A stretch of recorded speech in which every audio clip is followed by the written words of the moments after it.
Aloha, Mother Fathers. Welcome in. It is another Kyle Reacts here. We are going over Summerslam from this past weekend, Saturday and Sunday.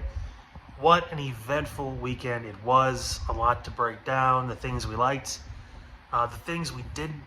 And I'm going to be honest, there wasn't really much I didn't like from the show for the most part. Thinking back to these past 2 days, no notes, just off the dome here. Liked a lot of the stuff I saw, and it advanced a lot of things. And answered some questions for me, too, when it came to John Cena and what is next. And we're going to obviously get to that in a second, but I want to talk about Saturday first, the main event. And I guess maybe this would fall under a thing I liked and also was kind of concerned with. Seth Rollins does do what we all kind of thought he was going to do and what we predicted he was going to do, and that was to fake this injury, come back and cash in.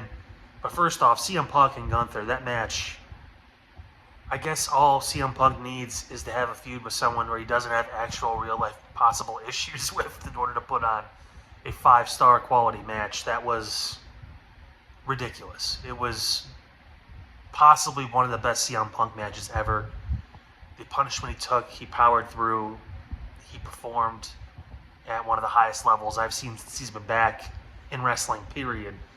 I'm just really impressed, and it's a bummer that he's not going to get to live out and hold that championship, but at the same point, what a match, just impressive. Was totally fine with Tiffany winning too. I think that was important. I don't think Jade Cargill's ready. I think she's kind of proved that over the past couple weeks and even the past couple months. She's on the rise. She's going to get there, but it's just not her time yet. I think that story needs to involve Bianca for Jade to finally cross the finish line for it to really make sense. And it probably will be at WrestleMania next year is where you'll get Jade and Bianca. Maybe Jade wins the Royal Rumble. Who knows? It's all wide open nowadays for both sides of the roster, so to speak.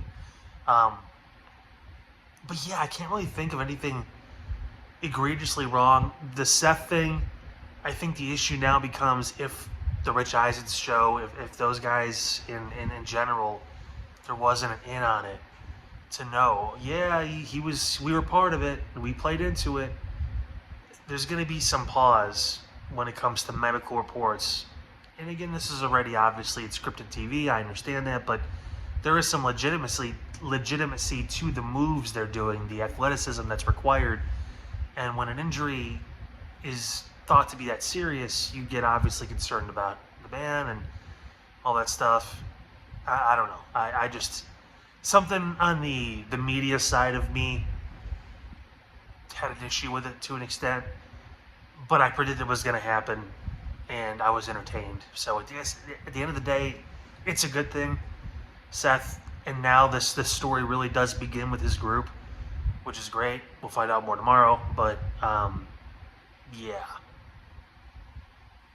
Probably only really the negative thing I'd say. And then obviously today, Sunday, card was stacked. The TLC match was fun. Lyra and Becky put on a great match. And Bayley obviously kind of being the X factor as she's been with those two for the past number of weeks, months, whatever it's been. Dom and AJ was a fun match. And Dom retaining is an interesting choice, all things considered. And the main event, I mean, John and Cody had possibly John Cena's best match since AJ Styles when he won 16. And I get it, street fight, gimmicked up a little bit, more chances to move around, more chances. John did his babyface stuff. There was no Rock. So I was half right this weekend. I predicted the Seth thing, but we didn't get Rock at the end of it all. We got Cena losing clean to Cody. Cody becoming the champion now for the second time. And we got a Brock Lesnar return.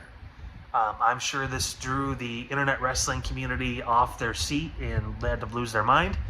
I figured it was a matter of time, and now John Cena's playing the hits. I mean, he is full babyface. This Rock stuff didn't work.